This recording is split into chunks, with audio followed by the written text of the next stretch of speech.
Assalamualaikum warahmatullahi wabarakatuh. Alhamdulillah teman-teman, pada sore Senin ini tanggal 8 Mei tahun 2023 saya berada di Gampung atau Desa Kedai Padang ya. Ini lebih kurang jam setengah 5 sore teman-teman. Jadi di sebelah kanan saya ada Bang Jun, ya tentu mantan daripada komandan atau pengtepo. Sebelah kiri saya ada Sekdes ya, Raja Cut teman-teman ya. Mungkin nanti mewakili daripada masyarakat Desa Kedai Padang, Sekdes bakal menjelaskan sekilas ya, patah dua patah kata, ya mungkin keluhan masyarakat ya menyangkut dengan kejadian abrasi ini Bang. Mungkin kepada Sekdes kami persilakan, dan di sini juga ada. Assalamualaikum warahmatullahi wabarakatuh. Perkenalkan, nama saya Teguh Raja Inal, Sekdes Kedai Padang.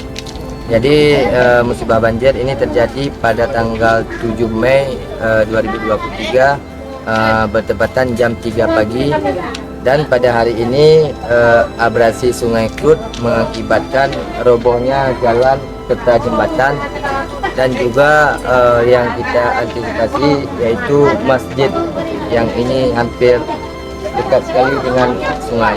Jadi harapan kami selaku masyarakat juga pemerintahan Desa Gampung Kedai Padang mengharap kepada pemerintah daerah untuk segera menindaklanjuti Kampung Kedai Padang.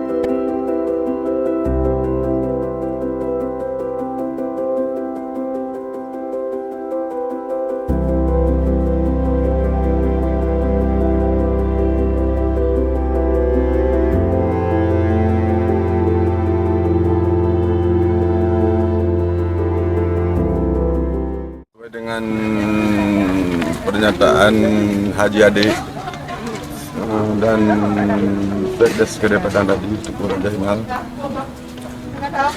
sebenarnya sepengetahuan saya oleh pihak pemerintahan memang sudah menggagas pembangunan abrasi tebing Sungai Kedai Padang yang berada di bantalan ranah sungai itu, memang sudah ada di dalam program pemerintahan.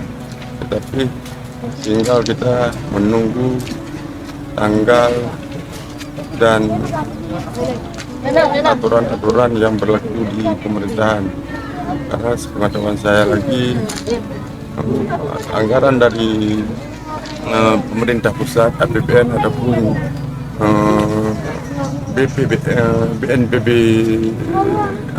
Aceh Selatan dan BPBD memang sudah terrealisasi, anggarannya memang sudah siap, tinggal kita menunggu kapan tanggal mainnya.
Padang.